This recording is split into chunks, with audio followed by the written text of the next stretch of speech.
Motijheel news update.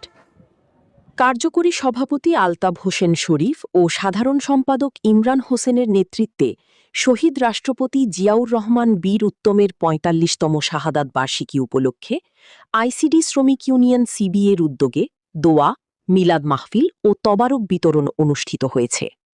অনুষ্ঠানে উপস্থিত ছিলেন ৮ নং ওয়ার্ড বিএনপির সভাপতি আবুল কালাম রনি, সাধারণ সম্পাদক আরমান হোসেন, ৮ নং ওয়ার্ডের জনতার কাউন্সিলর প্রার্থী মোহাম্মদ ইসমাইল হোসেন, যুগ্ম আহ্বায়ক শাহিনুল হক সহ বিএনপি ও অঙ্গ সংগঠনের বিভিন্ন পর্যায়ের নেতাকর্মীরা। এ সময় অনুষ্ঠানে যোগ দেন মতিঝিল থানা বিএনপির সাংগঠনিক সম্পাদক আলমগীর জাহান ভুইয়া বাবু এবং যুগ্ম আহ্বায়ক মোহাম্মদ হানিফ। নেতৃবৃন্দ উপস্থিত হয়ে প্রথমে সকলের সাথে কুশল বিনিময় করেন। পরে শহীদ রাষ্ট্রপতি জিয়াউর রহমানের আত্মার মাগফিরাত কামনায় দোয়া ও মিলাদ মাহফিল অনুষ্ঠিত হয়। দেশ ও জাতির শান্তি, সমৃদ্ধি ও গণতন্ত্রের কল্যাণ কামনায় বিশেষ মুনাজাতে অংশ নেন উপস্থিত সকলে।